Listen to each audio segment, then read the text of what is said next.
Welcome back to episode 98 of the Disorganized Wizards Club podcast. My name is Alex, and here as always with Adam. Hello. And Cam. Hey. And we're a group of Ottawa-based players play just about anything and everything we can qualify for. Talk about decks, tournament stories, just about anything to help you and ourselves get better at Magic. Most certainly.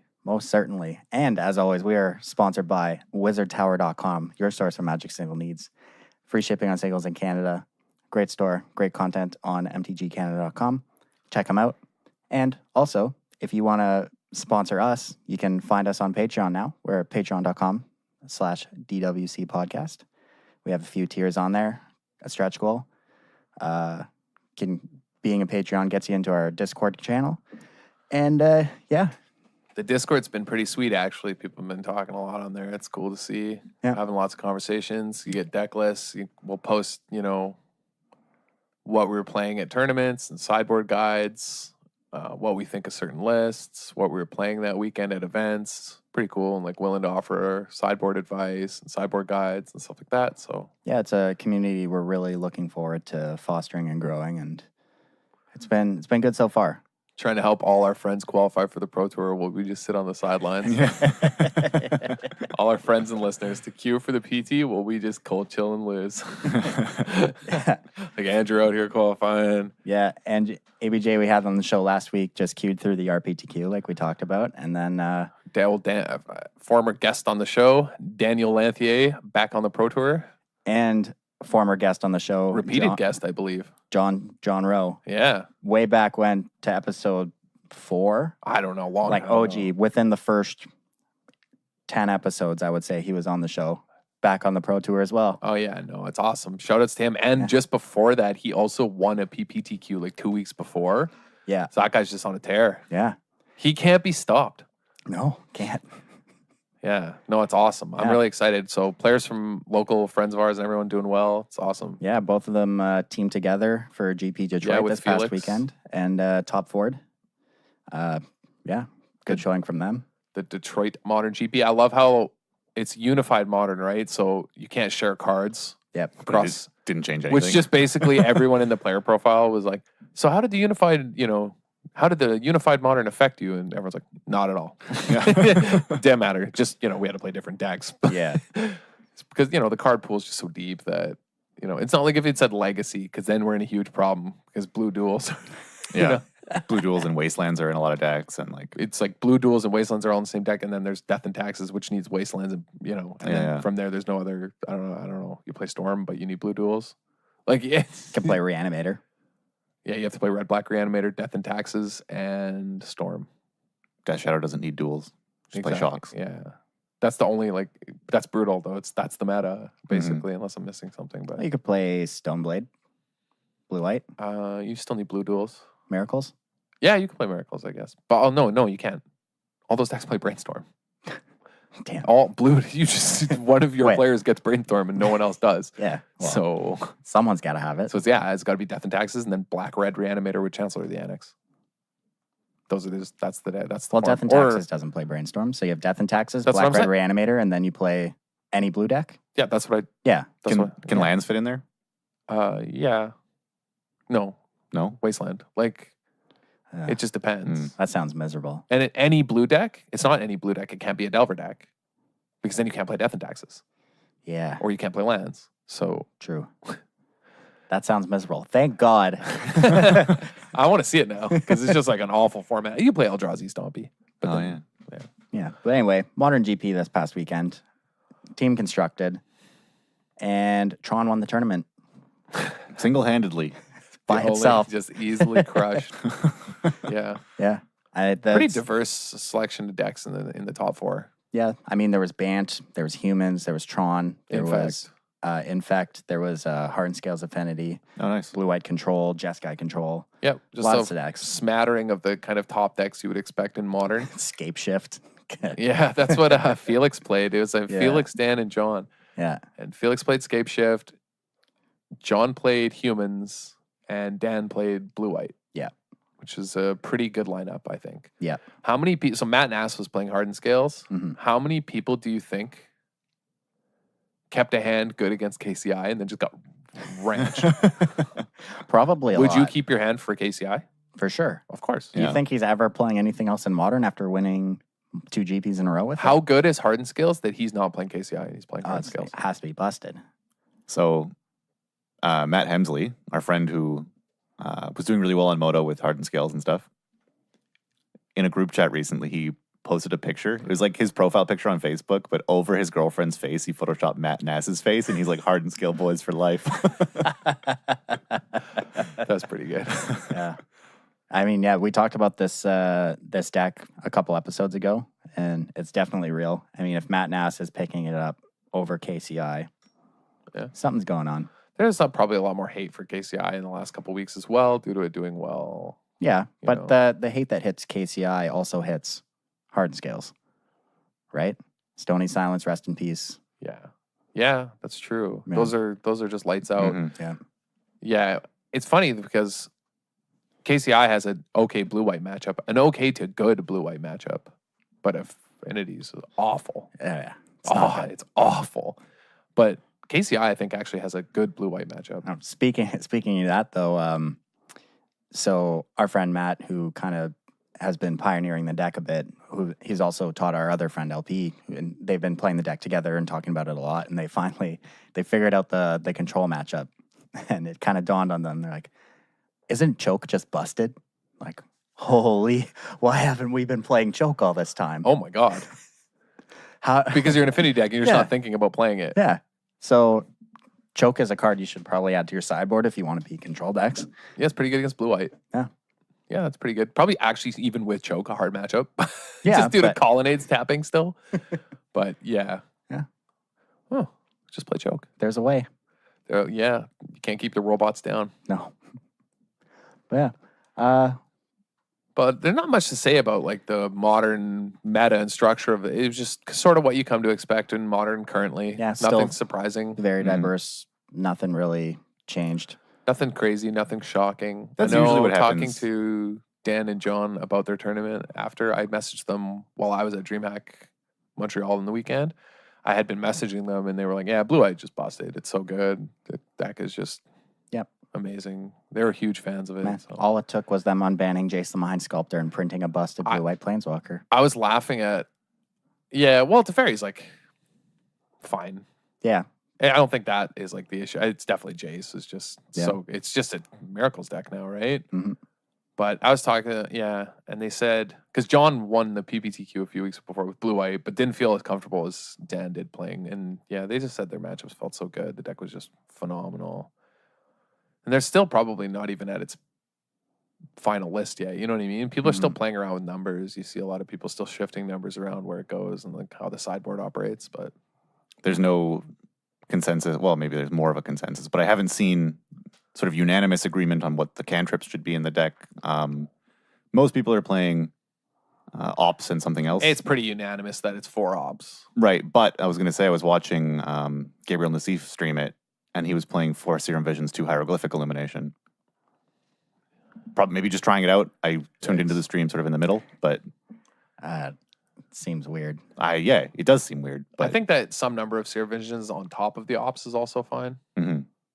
But I think that, I mean, like consensus in the sense that if you look online, it's like 95% of the decks are playing 4 ops. Yeah. It's like pretty unusual for a playset, but some people are like diehard Serum Vision fans. yeah, I'm It not a doesn't huge. make sense to me. That card sucks. Yeah, So much. I think opt is just way better because I think being able to terminus on their turns is really important. Well, yeah. That's the whole reason why they switched over, right? It's because everyone moved to Terminus, and Yeah. you actually want to miracle it when it's good. Yeah. Yeah. So deck's strong. I think that like people are still gonna figure out numbers though. Like there's still experimenting. I think that can be done. Like with Thought Scour, Cam and I were talking about. well, our friend Curtis brought it up that it has some advantages potentially over opt. Yeah. And so it's whether you want to kind of enable or fuel some of your cards like Search for Escanto or Logic Knot or Snapcaster, or if you prefer the selection off the top of your deck. Yeah, I think that probably you play them in addition to opt. I think it's probably 4 opt and then the slot of like 2 Serum Visions or 2 Thought Scours is up for debate. Yeah, I could see that. Mostly because like Thought Scour also gives you a way to clear off a Jace that isn't a fetch. Yeah. Like there's a bunch of little things. Like initially when we talked about it with people, they just thought we were all insane. Like Cam Curtis and I had both all independently said like, Thoughtscour might actually be okay in the deck. And everyone was like, no, there's no way. Like, Well, I didn't independently say it. I heard from Curtis. But yeah. People but I'm saying people Yeah. also responded to you like that. Oh, yes. Where they were incredulous, like overly incredulous and getting mad. Like, how could you play Thoughtscour in the deck? Like, and Yeah. like, I think it's actually worth considering. Like, I think it could be quite strong. Yeah. They were all pretty skeptical at first. But then you mentioned, like, All the it's different. it's a pseudo fetch. It like does all these other things. And they're like, oh, yeah, okay, maybe I could see it. Yeah. So I think like Blue 8 has a lot of room to grow, right? Mhm. Like, And it has some non-obvious things to it. Like, when explaining like this idea to people, we'd say like, and like you can still use it to instant speed a Terminus. And they'd be like, how? The Terminus gets milled. Well, Thoughtscour can mill your opponent, and then you draw the Terminus on top. Yeah. So like it's still you can still do that. yeah. It still sets it up in the same way. So Mhm. pretty cool to see where it goes. Yeah. I'm like, that's fun. Yeah, definitely. Anyway, moving on. We also had Japanese Nationals this past weekend, which is, standard and M19 limited split format. Won by, it says the surprise of absolutely nobody, black-red, mid-range. But, Mid range. I really mean mid-range when I Right say in the mid-range. middle. Like, Oh, yeah. we were joking before. None of this aggro. We were stuff. joking before we started recording that this is definitely Black-Red's final form that we'll see. 26 lands, 4 Cinder Barons, 4 Vraska's Contempt, Main. no Bowmat, no Soulscar Mage. Get out No of Hazoret. here. No Hazarets. Just 3 Abrade, 3 Magma Sprays, Bloodfests in the 4 board. Vraska's Contempts. Like just a big removal suite. 2 Karns. Karns, Glorybringers, 4 Rekindling Phoenix. Yeah. This guy was borrowing blue-black mid-range, and his friend asked for the blue cards back. Yeah, I think Rekindling Phoenix is just so absurdly good in the mirrors, and that's Well, yeah, it's one of their best cards, right? what it's come down to, right? So you Mhm. just kind of overload on them and go to town. Yeah, it's just a bunch of cards that are nuts in the mirror. Phoenix, this like leaving the 2 Pias in, playing more Magma Sprays. Yeah, Vraska's Contempt. I mean, yeah, that's a big one. Yeah. Yeah, Frost Contempt's huge. maxing out on 4, and, he's paying the price in his mana base with 8 tap lands. But, Yeah, but that's a lot of 4 drops. yeah, This deck's got a lot of 4 drops. yes, it does. Yeah, it sure does, yeah. Yeah. And moving This back. deck is so slow. Oh my And god. I mean, moving back to Bloodfast in the sideboard too, with all the extra black sources.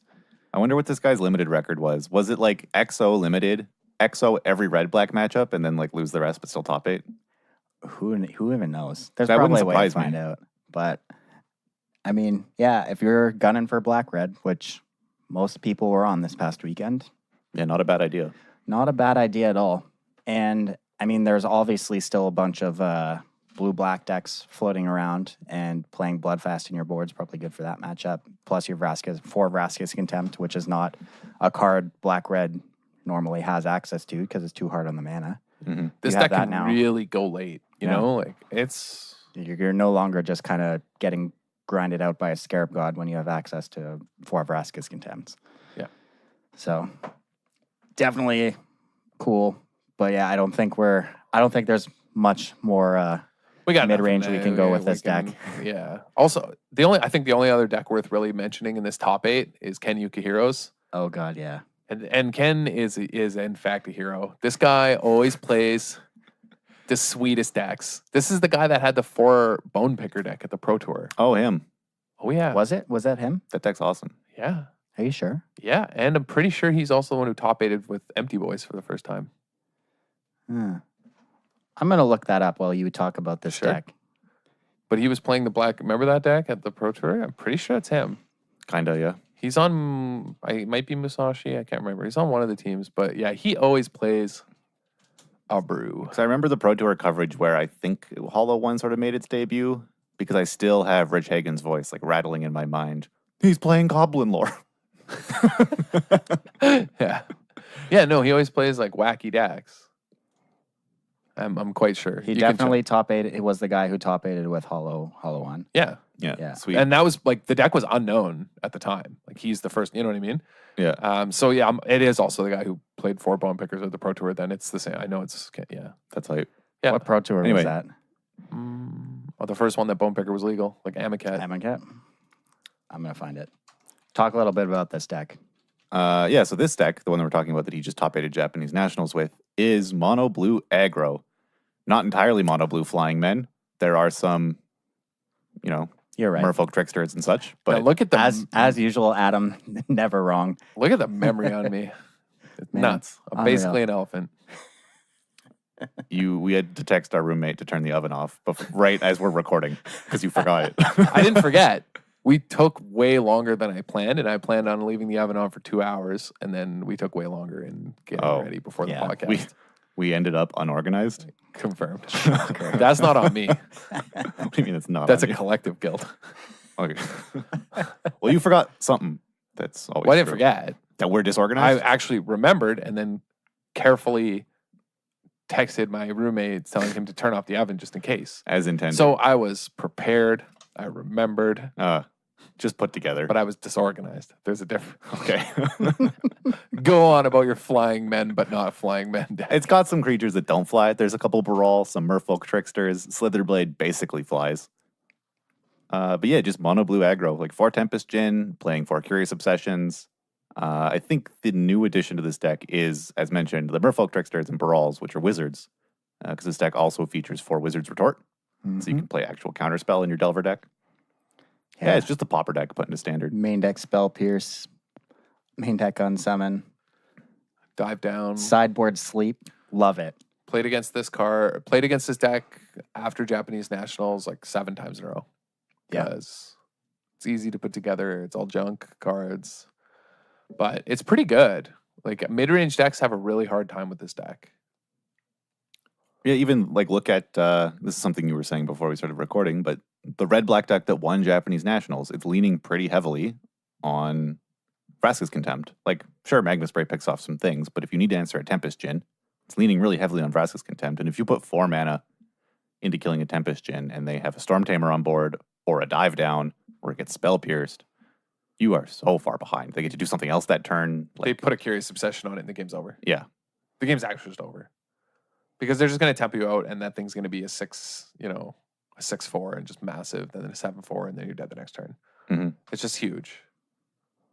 Yeah. So, yeah, Curious Obsession is how they win games. Because,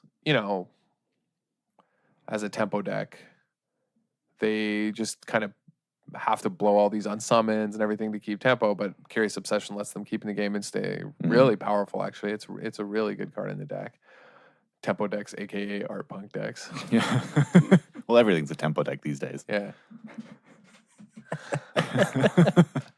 But pretty interesting deck. Otherwise, it was a smattering of sort of blue-black control and Esper control, red-black. Yeah, it's super sweet to see a deck like this kind of poke through right near the end of the format. Yeah, you always expect the Japanese tournaments to have some cool, innovative decks, and this definitely didn't disappoint on that front. Yeah, it gives me a small amount of hope for Worlds, which is going to be still this standard format. Yeah. Really? It's in a couple weeks? Yeah. Just going to be red-black mirrors. Dominaria Limited and Constructed Standard before Guilds of Ravnica. I hope people saw some wacky stuff.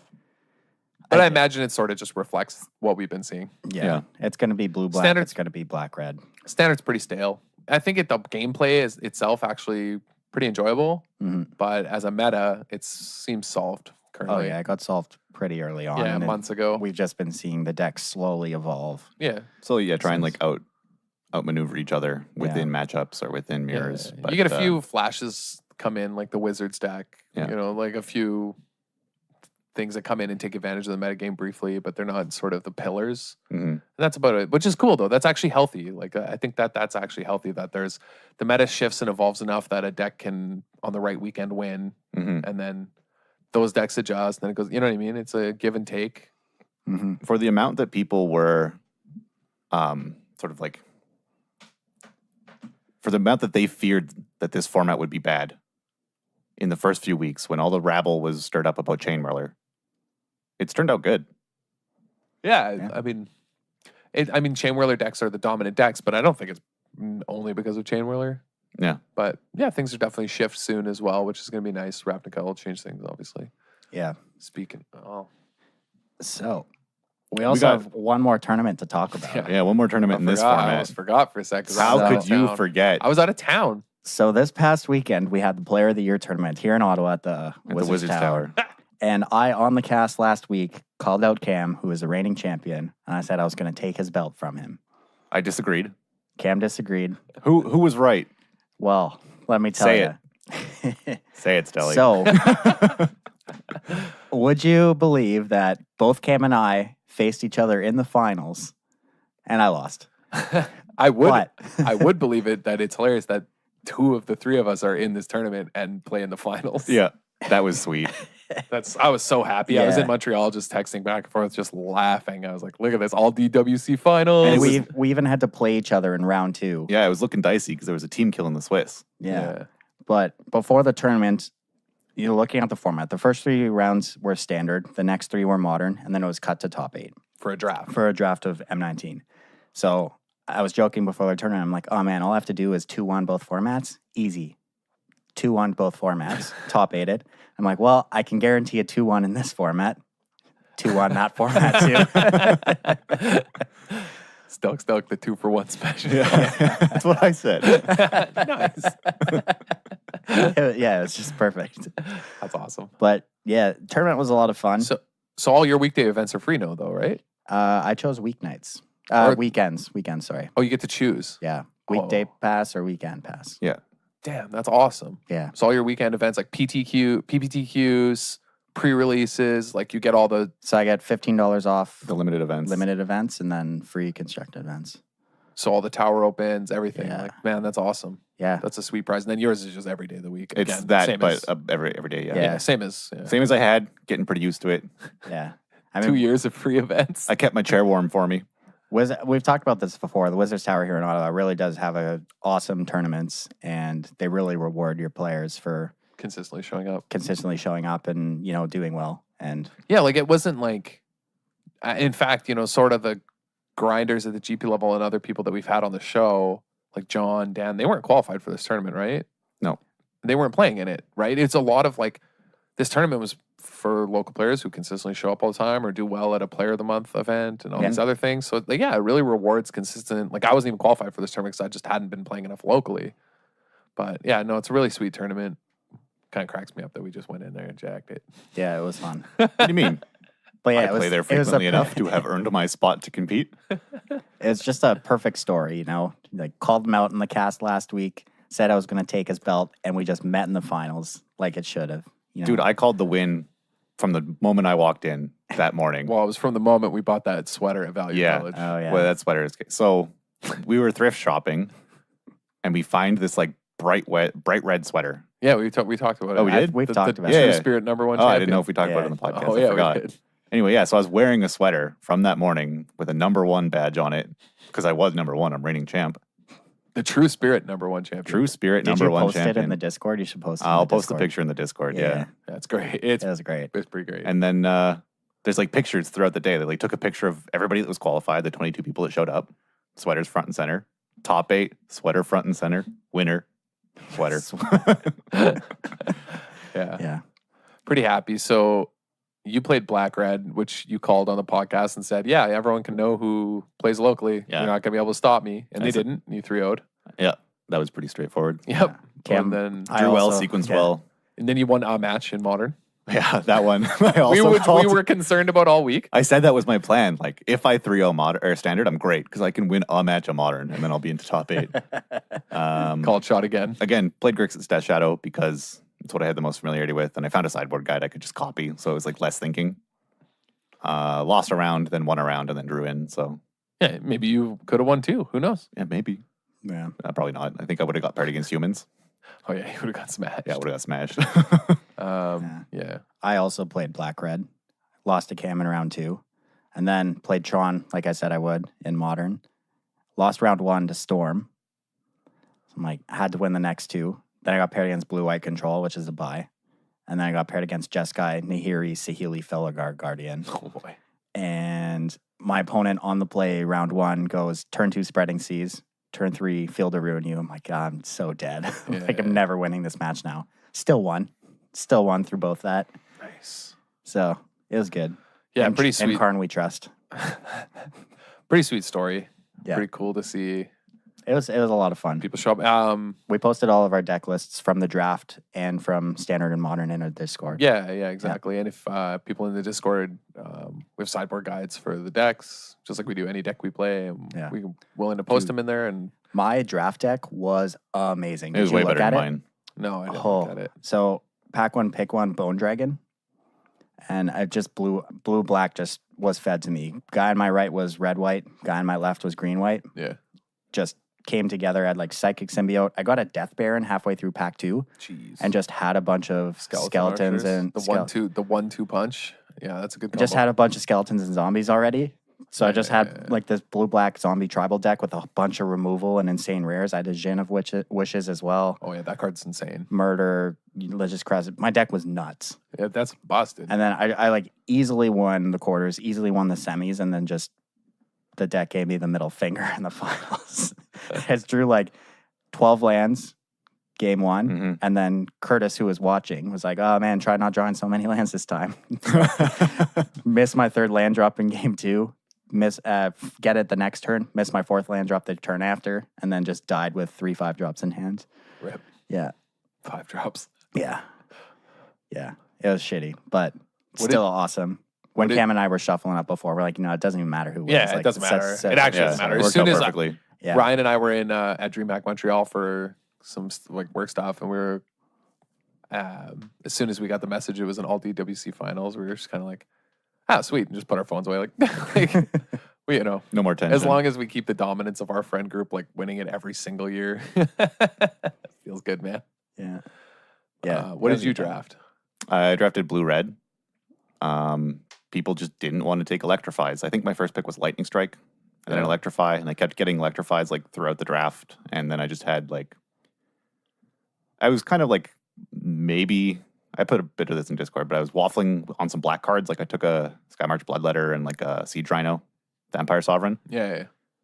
But then in like the end of pack 2, got like a Gearsmith Guardian, and in pack 3 got another Gearsmith Guardian and like some other like blue-red artifact spell payoffs, and just had a good deck, bunch of minor synergies. Like I had a Volley Veteran and only 2 other goblins, but like was able to kill some X2s. So Yeah, there's a lot of It all X1 worked out. flyers and Yeah, stuff yeah. like that you can usually pick off. Sweet. Yeah. Yeah. Standard getting stale. New cards coming in though. Yeah. So we're going to talk about some old cards today, not new ones. Debated. But these old cards are cards from, the sets that are still going to be in standard, Ixalan, Rivals of Ixalan, Dominarian, Core Set, that really haven't had their time to shine. Yeah, the reason this came up is Cam and I were talking about people have this tendency during spoiler season and rotation, well, during rotation actually, not during spoiler season, definitely during rotation, Oh, yeah. to try and port decks. And like, this is such a huge mistake. Decks don't survive rotations. you Like, see this anytime you go to like an online forum that's discussing spoilers, you'll see this card is the new blank. We're comparing this to whatever. Like I've seen Dream Eater is the new Torrential Gear Hulk, or this new 4 mana instant draw 2 cards with Jumpstart. It's the new Glimmer. And they're just going to take these control decks and replace all those cards with these new versions, and it'll still be good. That's not how deck building works. That has never been how it works, but people try to do it every rotation. Yeah, I think and the kind of point of this conversation is just talking about some old cards we think that could have some new life breathed into them is because you kind of have to start from the ground up actually when you're dealing with a new format, because old cards, even the ones that were very good, let's say right now, might not be, because of the way the metagame works and the way decks shape up and the way other decks interact with them. Like it's impossible to tell that you can just port a deck. I can't even think of a deck that ported successfully on rotation. I don't think it's ever happened. I don't remember one. It just doesn't happen, but everyone tries it. And I think instead it's worth going back. Instead of obsessing over spoilers, sometimes it's a good idea to refresh yourself with some of the really powerful cards that were kept down for whatever reasons. That Mhm. there was something a little better, but now that that's gone, and now we're dealing with a smaller set pool. So yeah, we're going to talk about some of the cards that you should probably be looking into. Yeah. Besides the obvious ones, right? Like History of Benalia. It's like Yeah, we're not going to talk about some of the very good rares that Like Chupacabra. have seen, or uncommons, that cards that have seen a little bit of play that everyone knows are good. Mm-hmm. We'll talk about a few of them that just are flying under the radar that we haven't really seen anybody talk about. Yeah, cards we think are quite strong that people just seem to ignore. Yeah. And kicking it off, sadly, with Ixalan, these cards all suck. Yeah, there's not a lot here. There was like three uncommons was like Yeah. our list of Ixalan because it was just Yeah. such a medium list. But like these cards are probably going to slot into archetypes. It's not even a really inventive list. It's like, So yeah, the first card on here, because we went to the spoilers and we went down because these are all alphabetical. The first one on here is Fiery Cannonade, just because with the rotation of Fumigate, there isn't really a great Wrath to play. Like I don't think Cleansing Nova is worth 5 mana. And We'll see. we'll see. People are still Maybe. going to play it. Yeah, but people are going to play it, but who knows? But like I think against, most people are um, just going to play Settle still. yeah, probably. But like if you were a red deck, if blue red control, who knows? Yeah. But Fiery Cannonade has this potential of like, no, there hasn't been instant speed like Wraths played outside of Settle, like things that you can't really play around for quite a while. Well, and Kozilek's Return was the last one, right? yeah, right. Yeah. It's been a while ago. And so if people are trying to do a lot of Convoke 1/1 Saprolings, or if the red deck goes lower to the ground playing small creatures, you can keep in mind that Fiery Cannonade's in the format. Yeah. yeah. Same with like removal, like Walk the Plank, right? Yeah. Which is another one that I think we all think is if the black deck can support the mana, this is a fine removal spell. Yeah. And it lines up probably pretty well in the format, unless the Merfolk deck turns out to be good. Mhm. Yeah. So, and then It's just been outshone by other things. The other Fatal uncommon- Push is leaving. yeah, the other uncommon, speaking of low to the ground, is Rigging Runner, just because the sort of Goblins low to the ground aggressive deck is going to play a 1 mana 2/2. Mm-hmm. Yeah. But like Ixalan, just not exciting. No, there's not much. The rares Besides, aren't amazing. besides the cards we already know, right? Yeah. Yeah. Moving on to rivals. So Kimina, Tyrant of Orazka. You kind of, Adam, you think this card has a lot of potential. Yeah, I think Kumina is threatening. Like, it's really, really threatening. For 3 mana, it's a lot. Like, it does a lot. It's a 2/4, and 2/4s historically in standard at 3 have been able to block very well. Has a lot of abilities. Like, if the Merfolk deck turns out to be playable, this card is going to be the most threatening part of it. Because it can threaten to take over the board, push through damage, draw cards, like source of card advantage. I mean, it depends on what kind of wraths are happening. But again, this is a card that actually lets you play around Settle if people are not playing Nova, right? So you just never attack with your Kumina. You know, you can play very safe. It depends if the Merfolk deck's good, but I think that the Merfolk deck was borderline strong and still has the potential to be quite strong. Like Jade Light Ranger's a Merfolk, Mhm. Branch Walker's a Merfolk. There's the 2 different lords. There's just the Mist Caller one, Mistbinder, whatever. Yeah, the traditional +1/+1 your team. And then there's the Merfolk that whenever a Merfolk enters, you put a +1/+1 counter on Merfolk. Yeah, Deep Root Elite. Yeah, and so there's a lot of different pieces. It just depends what the best build is.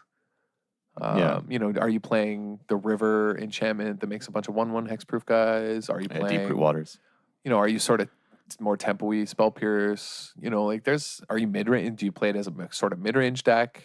But I think the card's very powerful. I think it has potential, and I think that the Merfolk deck was already close to being playable, and I think that when things power down a bit, like I just think the Merfolk deck as blue-green was just never beating a Scarab God in a billion years. No. Yeah. But now, well, okay, like things It aren't. doesn't have to. It doesn't have to. Things aren't that powerful now. We don't like Fatal Push being gone is massive for that. So Yeah, I think there's lots of potential. And it doesn't lose anything. All the cards it needs are in Ixalan or forward. Yeah, it's a deck that's already available to play. Yeah, definitely. Next card on this list is an interesting one, Journey to Eternity. So with Golgari being in this set, there's a lot of very pushed Graveyard Matters cards. And this is an interesting one where it's a continuous, if you can flip it, it's a continuous reanimation outlet. Yeah, and there's no other one like that in standard, right? They're all single, sorcery, and bad. Yeah. So I think there's a lot of good options for a card like this in a green-black kind of Graveyard Matters decks. We have a lot of cards that are milling. You know, we have Stitcher Supplier. We have this new 2-drop that mills 3 as well. Yeah, a green and a black for a 3/1 that mills 3 when it enters is that's like just the dream for Golgari. Is so good. Yeah, so I actually have my eye on this one. I think it has some potential, and if people can find the right shell for it, I think it'll be very good. Yeah, it's slow, it's risky, like you're putting an enchantment on something. But I mean, if they don't have the Vraska's Contempt right away, or I mean, there's a bunch of other ways around that as far as sacrifice outlets and other things. Like this card just presents a massive problem. Yeah, and I mean, if you're flipping this on turn 3 or turn 4, you are ramping yourself as well because it flips into a land. So in the right deck, this is going to accumulate an advantage similar to what Search for Azcanta did. Like the feeling of just getting buried under all those cards. Yeah. Like Search for Azcanta, you paid essentially 4 mana to draw a card. This you're paying 6 mana, I think, essentially to draw and cast a creature. Like, that's crazy. Yeah, and of selection, and we know from Ixalan that there's a lot of good creatures to choose from in a graveyard, like Hostage Taker, Chupacabra. Like there's no shortage of sort of powerful utility creatures to bring back, especially newer ones as well. Like there's creatures that are going to be spoiled that are just optional Rex Sages, or they can have stats. Yeah. There's lots of really interesting things you can be doing with it. So might be too slow, but it's definitely something worth exploring because, like Alex said, Golgari is a thing that exists. Next card is Radiant Destiny. So it saw a little bit of play early on in a Vampire's deck, but it's kind of just disappeared entirely since. And I think this card has a lot of potential now. I agree. I also think it's probably just insane in Knights. Yeah. Just Knights, Radiant Destiny. Even Goblins. Yeah, or red-white goblins. I think Radiant Destiny Knights is pretty terrifying. Like a Dauntless, even just Dauntless Bodyguard into one of the 2-drop Knights into Radiant Destiny is that's a lot of damage. Yeah, you also have like Benalish Marshal. That's a card.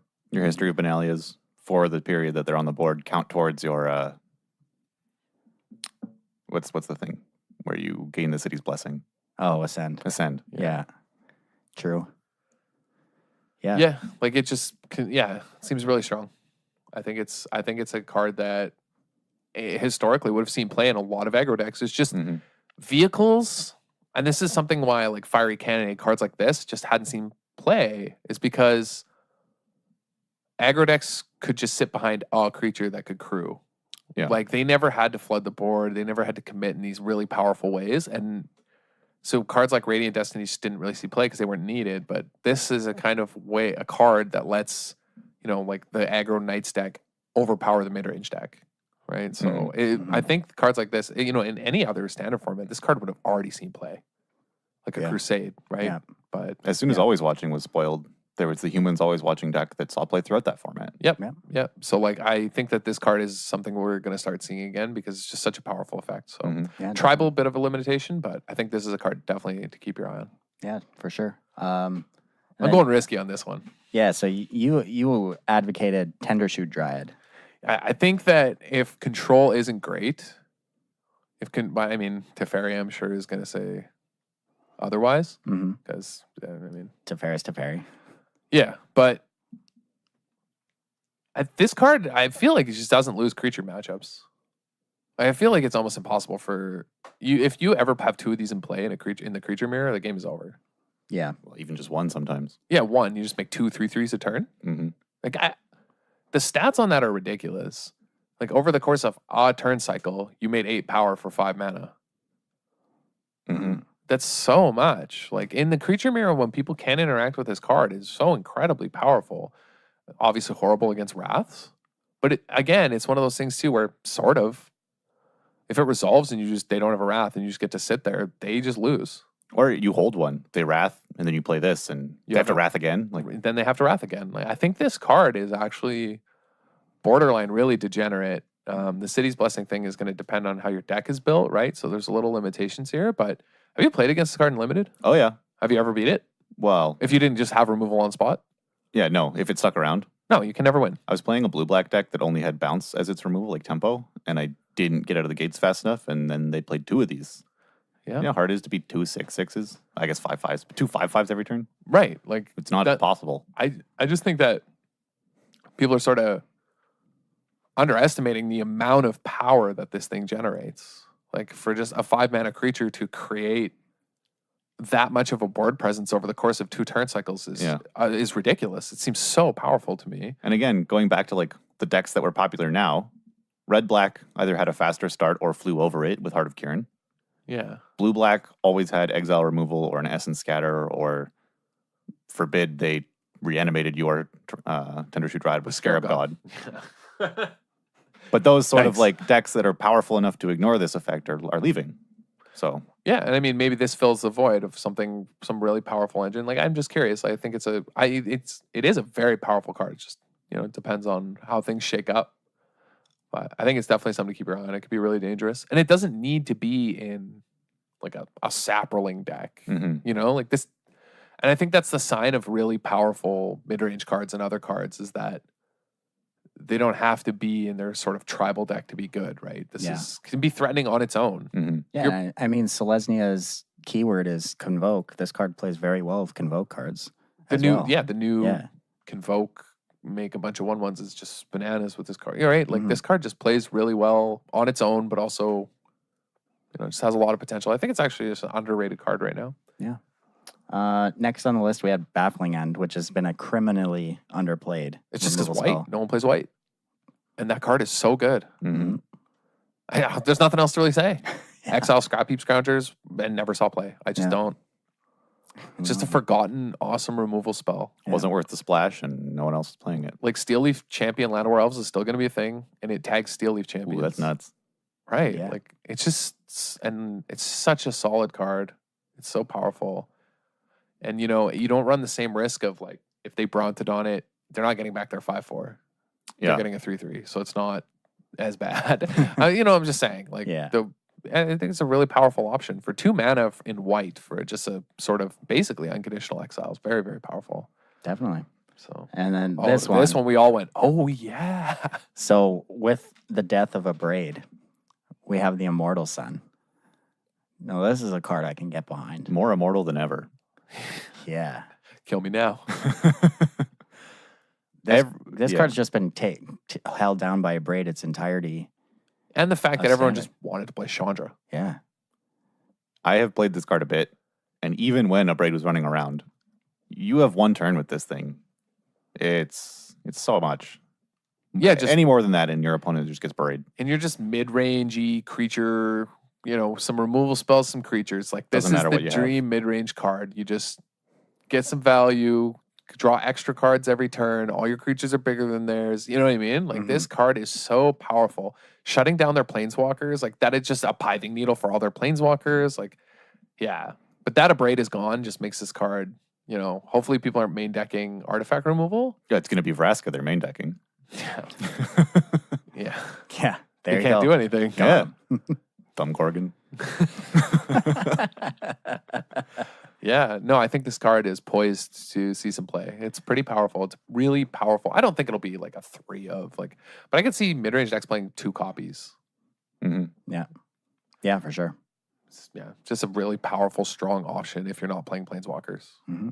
It's basically my colors don't have good Planeswalkers, so I have this instead card, which hoses your Planeswalkers and does everything, right? Because Planeswalkers nowadays just draw an extra card. Yeah. Right? That's kind of what the Planeswalker design is. This is way more than that. This is way more than that. And so this is kind of the these Planeswalker's not good enough. I'll just play Immortal Sun card. So it's so much better than a Planeswalker. Holy shit. Depending on the Planeswalker. But no, it's very powerful. Yeah. So that'll wrap up Ixalan. But moving on to Dominaria, we have Multani as the first on our list here. Because I remain skeptical. I'm skeptical, but I think it has a lot of potential since we're already looking at graveyard stuff with Golgari. There's lots of this card pays you off for milling yourself. I think it's good. I think people are going to try and play this card. I think I will play 1 copy in a deck possibly. Yeah. But I would the problem with the card is you can't really play more than 1. Yeah, I think that's fine. 1 that based on the ratio of cards you're milling to drawing probably gets milled. Yeah, that's actually okay, yeah. You can draw it then out of your graveyard when you want. It's huge because you've been milling yourself. And in matchups where maybe red-white aggro is popular, and I don't know, they'll probably be playing that white enchantment in some number. But if your opponent is short on exile removal, this thing just won't go away. Yeah, and it has trample, so it's a finisher. Yeah. Maybe 2 copies. I mean, yeah, the fact that you can always find it is pretty good. If there's a way to discard or get rid of it out of your hand too, then I'm definitely on board because that's just sweet value. But yeah, that's true. I'm a little more sold. Yeah. There are ways. We'll find them. We also have Phyrexian Scriptures. I think this card's just so powerful. Speaking of people trying to play creatures and doing graveyard things. This is what made me think of this card. This is why I said we had to put it on the list, is that this card hasn't seen a lot of play, but if Golgari jumpstarts a strategy, then Phyrexian Scriptures becomes a card that hits multiple strategies and does multiple things for your deck. Mm-hmm. So big fan of this card, and I think it has a lot of utility. It's very powerful in the right deck. I don't know what its home is. Yeah, that's sort of up in the air, but it could very easily hate out the sort of obvious things people will be trying to do. Yeah, the thing with Phyrexian Scriptures is it's a main deckable card that just hates all of Golgari out, right? That it just exiles their graveyard over and over again and kills all their creatures, and that's just for the kind of Stitcher's Supplier and other graveyard fueling decks. That's just such a beating. Like Phyrexian Scriptures is so powerful, but again, it depends on the format lines up. But I could see control decks playing this card. The problem is like the creature clause on the first step makes things a bit awkward, so it's hard to say what deck this goes in. Why? Like putting a +1/+1 counter, having a turn delayed Wrath is a bit of a beating. If they bounce it, if they play for Thrash and Brontodon, that's just too much. Maybe you're probably just on some kind of blue-black mid-range deck, so you are playing creatures already. Yeah, or a black mid-range deck basically would be what played this. I don't know what it looks like, but a black mid-range deck. Yeah. Yeah. Yeah, definitely. It has potential. Song of Freyalise. Yeah, this card I think probably has lots of possible homes. Yeah. And no one has played this card at all. Yeah, and I feel like it has so many possible homes. I've seen it played. I almost lost a PPTQ match to this card out of Merfolk with the card we mentioned previously, Kumena, especially on Chapter 3, because it's like, in addition to giving their team all +1/+1 counters, they get Vigilance.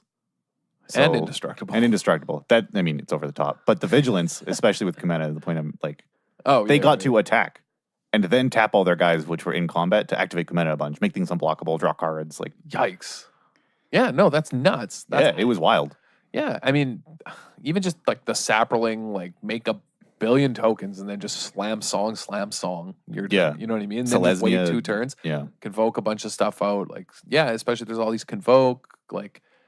Yeah, this card's going to play very well with Selesnya cards. Yeah, no, it's very strong. I also think that, a song just does what that deck wants. It just dumps its hand. It's a self-enabling card, right? That produces mana so you can put more creatures on the board, create more tokens, and then it pumps them all. Like it's very powerful. There's a lot of potential for this card.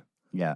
It's definitely something I want to explore. Yeah, no, I soon, obviously as soon as we have access to the sets online, Cam, you know damn well Cam and I'll be back at the old DWC deck dump. Oh, for sure. Another one coming in a few weeks. Yeah, I already, just with the cards we have right now, there's so many very interesting cards that I want to build around, and I'm just waiting for context. Yeah, I'm waiting for more spoilers. Yeah. I'm basically almost waiting for a full spoiler just so I can see what everything might look like, even though that's already difficult. But as soon as we have them online, Cam and I are probably going to test a bunch. Yeah, it's going to be fun. And definitely Song of Freyalise decks are going to be some of the ones we're testing. Yeah. Next card on our list is a weird one, Torgar Famine Incarnate. So the main reason we put this on the list is because it's a sack outlet. Yeah, it's a sacrifice outlet and just a powerful, essentially a merge creature. Yeah. And if you're, as people can already tell, we're very interested in graveyard stuff. And it could be a cool enabler. Sacrificing cards like Citrus Supplier, fueling further graveyard shenanigans. I don't know how good it is. Sacrifice your creature, you put Journey on. Yeah. It's just, sack outlets are cards you want in strategies like this, and I think that it has a lot of potential. There's a new creature spoiled that costs 1 colorless less for each creature card in your graveyard. Oh, yeah. Just that guy costs, if you sack that, you get all these other enablers. Like, it just does a lot. Also, it's way easier to kill an opponent from 10 than 20. Yeah, exactly. Right. Like you can just build your board for the first couple turns, block, play defense, play this. Okay, they're at 10, then just Yeah. go to town. So it's interesting. I don't know that it's good. We're just curious about it. We think it's like a lot of the cards on this list are more sort of archetypes we haven't seen or new possible directions that we can go. And I think we haven't seen a big payoff like this out of graveyard token strategies since Ormondal. Yeah, and this is a good segue, I guess, into the next sort of sacrifice outlet, right? In the same sort of style of finding ways to put guys in the bin. Vicious Offering. Very good removal spell. I think it's solid, yeah. And yeah, another sacrifice outlet. Good against aggro, good against bigger decks, right? -5, -5 is big. You need a sack outlet. Yeah, and when you want to be fueling your graveyard with more creatures because you want to fuel undergrowth cards, having a sack outlet tacked onto a very good removal spell is definitely something I think you want. Yeah, of course. Yeah, definitely very strong. I think this card has a lot of potential. Yeah. Especially with I think it's pretty obvious that Lyra decks are going to be popular. Yeah. With this cleanly. Yep, and this deals, a lot of the cards that I think are going to end up in the meta, this answers. Mm-hmm. Yeah. You know what it doesn't answer? Moldotha. That thing's a 6/6. Next on our list is Moldrotha the Gravetide. Holy moly, guys. This is a card I want in my graveyard deck. This card is so powerful if you get to untap with it. Similar to a lot of the... I was going to say similar to Scarab God, and then I almost wanted to punch myself because I hate...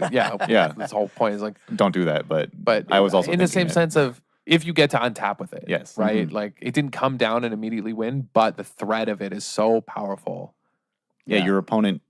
if this becomes a game, a player in the meta, and people are aware that this is a deck, they will spend their turns 4 and 5 holding up removal, sculpting whatever, so that if you play Moldrotha, they can deal with it, just like they do with similar threats now. Mm-hmm. Yeah, this is a huge payoff card for the kind of strategy we've been hinting at this entire time. Right. If you're doing undergrowth stuff, milling yourself, this card's absolutely insane.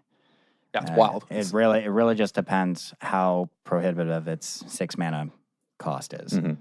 Yep, that's the only question. Mm-hmm. We have no idea how fast the format's going to be, if it's realistic to play something like this, or if it could be too cute. Who knows? Yeah. But it has a lot of power behind it. It's a card that has a lot of potential. Yeah. It could just take over a format, right? So yeah, depending on things, or it could be unplayably slow. Yeah, it could just be a 6 mana do nothing that's way too slow. But it depends how the format shakes out. Yeah. Speaking of a lot of power, more stats. Shauna Sisse's Legacy. We got Selesnya coming up, and this is a green-white 2-drop that cares about how many creatures you have. In a Convoke, make creatures. Yeah. Land of War Elf, era of the history of Benalia. There's just so easy many inclusion, easy game. Right. There's just pseudo hexproof on it. Right. There's just so many cards that this plays well with. Right. It just builds itself. Yeah. You have Land of War Elf. Now that we have Temple Garden, we can Land of War Elf on 1 into history of Benalia, and then we play Ashana, and then we smash. Good times. Good times. Yeah.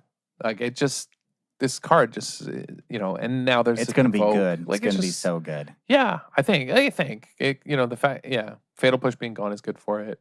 Yeah, that's another point. Fatal Push being gone, you can now, again, heavily prioritize 2-drops that don't really die to shock. Yeah, for sure. Trading a 2-drop for a strike, yeah, that happens, but it's fine. Trading a 2-drop to a push can sometimes be, start the descent of, you falling behind. Yep. Yeah. Oh, happens all the time. They just 1 mana more efficient than you, and you just lose.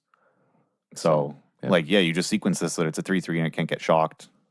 Thorn Lieutenant we've talked about before, but same thing. It's a 2-drop that probably can only be answered by 2 mana removal spells now. Yeah, Thorn Lieutenant is a known thing, but that's going to be a real card. Mm-hmm. Yeah. Lots of cool cards in Dominaria. Dominaria has lots of cool cards upcoming, I think. Please bring back Richard Garfield. Yeah. And we have M19. Ixalan Light. We sort of know all the good cards from M19, except for the color that never saw play in Standard. Which color is that? White, besides Teferi. Yeah. Shocker. Oh, blue-white control, obviously very good, but white creatures and white mid-range options, get out of here. Yeah. I mean, blue-white control became blue-black Teferi, so it barely saw play. Yeah. Yeah. So we have a Johnny on this list, which is kind of... Some people tried it at the beginning of the format. Those decks disappeared pretty quickly. Super powerful. 4-mana Planeswalker. I said before we started recording that I think that a Johnny could end up being just the tier 1 Planeswalker in the format. It's just so powerful. Again, just like Llanowar Elves into history into turn 3 of Johnny is just game, right? If that's your start and standard on the play, the game's over. Yeah. Mm-hmm. That's Something I'm interested in doing. That's a lot of power. Yeah. Right? On turn 3, you're attacking for 6. Yeah. And on for 3. Well, your elf's rumbling. That's 4. Well, no, you got to on turn 3. Oh, use yeah, it yeah. to We're break for using Johnny. Yeah, never mind. And then, sorry, you attack for 3, but then the next turn you attack for, I don't know, 40 billion. Oh, 8 plus. Yeah, like 10. So much. Yeah. Yeah. And then play whatever. Like, it's just a huge amount of power, really fast. He lets you grind a little. You can get back knights like Knight of Malice, Knight of Grace, which are some of the best. I think some going to end up some of the best 2-drops in the format. Definitely. Yeah. So I think a Johnny is poised to be really powerful. Yeah. We also have Resplendent Angel, which is kind of you guys tried to make this card work. Yeah, it just didn't line up because white creatures just didn't really line up in the format. But this card is extremely powerful when it gets top decked late or sort of is able to push through any damage at some point. It's very threatening. And it's good early. Like, it's a card that the cards around it weren't good.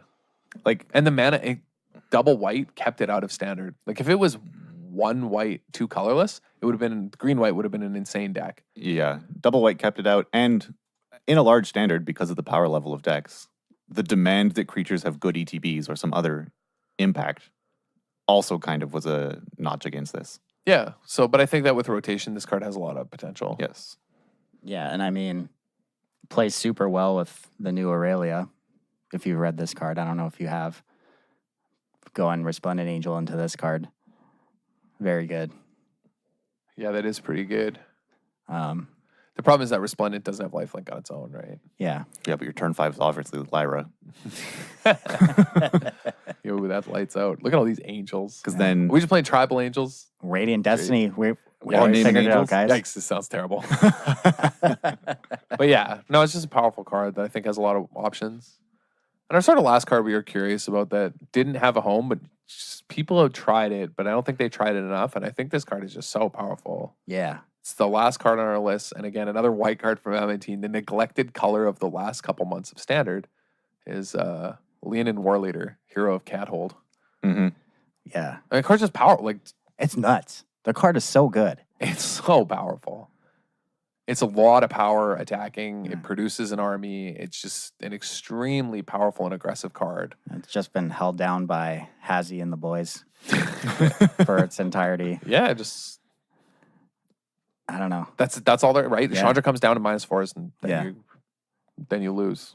Or -3, sorry, and then you lose. Yeah. Like, there's so many cards that were kept out by the power level of these other colors that, like, obviously a lot on our list will be kept out by other cards as well, but we're just saying these are some of the things you keep your eyes. Yeah, like super powerful card on its own and creates tokens, which is something you're probably want to be doing. Yeah, a lot of archetypes are going to value that. Right. Again, yeah, this pairs with the Convoke thing. So a lot of this list, we're trying to say, well, yeah, these cards may not have been good in this last Standard format, but they have a whole new life now. Mm-hmm. Because of Convoke or, cards rotating that kept them down. And this is why it's so important when you look at spoilers, not just to say, oh my God, this card's great. It goes in this deck. Well, that deck's gone. Yeah. You don't know anything because you don't know what's, and so you have to look at older cards as well in the way they'll enable things. Yeah. And that's that. We have a blowout this week. It's a pretty good one. Yeah, it's pretty funny, actually. I laughed pretty hard. So, listener sent us this blowout. I'm just pulling it up here on my phone. So, he's playing an M19 draft and sort of really ahead on board, and his opponent's forced to chump a bunch. And he has a Havoc Devil, a Doom Dissenter with a Marauder's Axe, Siegebreaker Giant, just a big old board. And he's at 18 life or whatever, and he's just safe. And he swings, and his opponent chumps to not die, and his opponent goes to 1 life, and he's like, "Sweet, I win." Basically, like, your turn. But his opponent has a Gutter Snipe on board, and that's it. And he's like, "Yeah, I'm fine. Like, what could possibly go wrong?" His opponent's got like, 1 card or whatever, draws, and just goes, "Okay, double cast, trigger the Gutter Snipe to you." heroic reinforcements. Take another 2 from Gutter Snipe. 2 of these soldiers get +2/+2 from the first cast. 2 get +1/+1. 14U. He's just like Dead.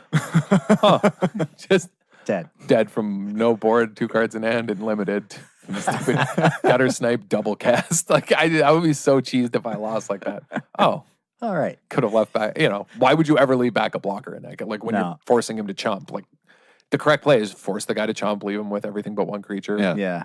And then the guy just untaps and kills him with a double cast timely reinforcements. Or not timely, sorry, heroic reinforcements. Yeah. Pretty That's great. So good. Yeah. So good, man. Yeah. Pretty great. Well, that's I'm gonna send him a playset of foil double casts as a prize. That's good. So, yeah. Yeah. Pretty great blowout. Oh man, yeah. Big fan. All right. Thank you all for joining the club this week. Make sure, as always, you check out wizardtower.com for all your Magic single needs. Free shipping on singles in Canada. Great stuff. Pre-orders for Guilds of Ravnica are up now. Get your sweet new cards. And if you want to get in contact with us, you can find us on Twitter at DWC Podcast 1 or on Facebook, that's Organized Wizard Club Podcast, and on Patreon, patreon.com/DWC Podcast. And however you listen to our cast, whether it's on Podbean, iTunes, any podcast app, share with your friends, leave us a review. Everything helps this podcast keep growing and bring it to new years. Thanks all for listening. Bye. See ya.